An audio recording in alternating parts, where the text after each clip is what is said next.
జమ్మూలోని వైష్ణోదేవి వైద్య కళాశాలకు national medical commission అనుమతి రద్దు చేసింది. Shri Mata Vaishno Devi institute of medical excellence కు అన్ని అనుమతులు ఇచ్చిన కొద్ది నెలల్లోనే సదరు కాలేజీలో 1,00,000 సమస్యలున్న ఆరోపణతో కేంద్ర ప్రభుత్వ సంస్థ ఈ నిర్ణయానికి వచ్చింది. ఎన్ఎంసీ బృందం ఆకస్మిక తనిఖీల్లో అనేక లోపాలు, దోషాలు బయటపడ్డాయట. తమకు అందిన ఫిర్యాదుల్లో ప్రస్తావించిన అంశాలన్నీ నిజమేనని, కాలేజీ కొనసాగింపును అనుమతిస్తే వైద్య విద్య ప్రమాణాలు ఖచ్చితంగా పతనమవుతాయని ఎన్ఎంసీ వ్యాఖ్యానించింది. ఈ కళాశాలలో మౌలిక సదుపాయాల కొరత తీవ్రంగా ఉండడం, బోధనా సిబ్బంది 40% తక్కువట.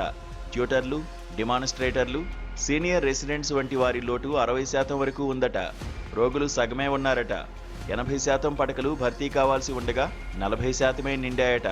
ఇంటెన్సివ్ కేర్ యూనిట్లు, లేబొరేటరీలు, లైబ్రరీలు, ఆపరేషన్ థియేటర్లు ఇలా ప్రతి చోట లోపాలు అనేకం బయటపడడంతో ఈ చర్య తీసుకుందట.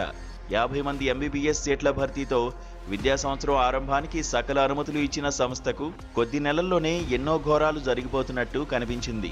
వరుస ఫిర్యాదులతో ఆకస్మిక తనిఖీలు జరిగేటట్టు చేసి కాలేజీ మూసివేయించింది తామేనని 45 రోజులుగా అడ్మిషన్లకు వ్యతిరేకంగా పోరాడుతున్న సంఘర్ష్ సమితి నేతలు ప్రకటించారు.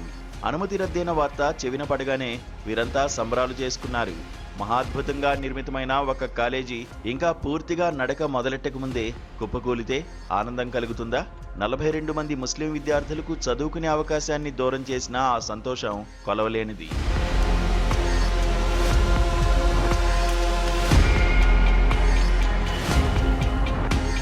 ఆకస్మిక తనిఖీలతో పాటు అనుమతి రద్దు నిర్ణయం కూడా అతివేగంగా జరిగిపోయింది. నాసిరకం కాలేజీలకు కూడా తమ వాదన వినిపించుకోవడానికి ఎన్ఎంసీ ఎంతో సమయం ఇస్తుంది. తనిఖీలో తాము గ్రహించిన లోటుపాట్ల మీద ప్రశ్నలు వేసి జవాబు చెప్పుకోమంటుంది. ఒక నిర్ణయం తీసుకున్నాక కూడా 3 దశల్లో అప్పీల్ చేసుకునే అవకాశం కూడా కాలేజీలకు ఉంటుందని అంటారు. ఈ కాలేజీ విషయంలో అటువంటిదేమీ జరగలేదని, అనుమతి ఇచ్చే ముందు కఠిన పరీక్షలు పెట్టిన ఈ సంస్థ రద్దు నిర్ణయాన్ని మాత్రం వెంటనే తీసుకుందని కాలేజీ అధ్యాపకులు, అధికారుల వాదన.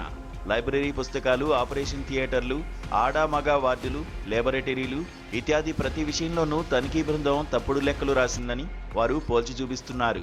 6 ఏళ్లుగా పనిచేస్తున్న బ్రహ్మాండమైన సూపర్ స్పెషాలిటీ ఆసుపత్రికి అనుబంధంగా సిబ్బంది నుంచి లేబొరేటరీల వరకు దేనికి లోటన్నది లేకుండా అత్యున్నత నాణ్యతా ప్రమాణాలతో ఈ కాలేజీ ఏర్పడిందని, ఇక్కడి సదుపాయాలు ఈ కేంద్రపాలిత ప్రాంతంలో ఉన్న మిగతా 12 మెడికల్ కాలేజీల్లోనూ లేవని విద్యార్థులంతా ఒక్క మాటగా అంటున్నారు. అడ్మిషన్ ప్రక్రియలో వేసమెత్తు దోషం లేకుండా నీట్ ర్యాంకుల ఆధారంగానే ఆ 50 సీట్లు భర్తీ చేసిన, మైనారిటీ రిజర్వేషన్ అంటూ వేరుగా లేకున్నా 42 మంది ముస్లిం కుర్రాళ్ళు ఈ కాలేజీలోకి ప్రవేశించడం బీజేపీ, దాని అనుబంధ సంఘాలకు ఒక ఆయుధంగా ఉపకరించింది. నేషనల్ మెడికల్ కమిషన్ నిర్ణయం వెనుక ఎవరి ఒత్తిళ్లు పనిచేశాయో తెలుస్తూనే ఉంది. మెరిట్ కాదు, మతం చూడాలి అంటున్న వారి వాదనే పైచేయి అయింది. పోటీ పరీక్షలో మంచి ర్యాంకుతో సీటు తెచ్చుకున్న వారిని కశ్మీర్కు తరిమేయాలన్న సంఘర్ష్ సమితి డిమాండ్కు వ్యవస్థలన్నీ దిగొచ్చాయి. ఒక మతానికి చెందిన వారిని తరగతి గది నుంచి గెంటివేయాలన్న ఉన్మాదుల ఒత్తిడికి లొంగిపోయి రాజ్యాంగ విలువలను వమ్ము చేయడానికి కూడా కేంద్ర ప్రభుత్వం, దాని సంస్థలు సిద్ధపడ్డాయి. మతద్వేషానికి చేయూతనిచ్చి ఏకంగా ఒక జాతీయ స్థాయి అడ్మిషన్ల ప్రక్రియను అపహాస్యం చేశారు. మిగతా దేశంతో కశ్మీర్ విలీనం సంపూర్ణంగా జరగడానికే ప్రత్యేక ప్రతిపత్తిని లాగేసుకున్నామని పాలకులు ఎప్పుడూ అంటుంటారు. యువతరాన్ని తీవ్రంగా ప్రభావితం చేసే ఇటువంటి చర్యలు పాలక పెద్దలు ప్రవచిస్తున్న నయా కశ్మీర్కు దోహదం చేయకపోగా లోయ ప్రజల మనోభావాలను తీవ్రంగా దెబ్బతీసి వారిని దేశానికి మరింత దూరం చేస్తాయి.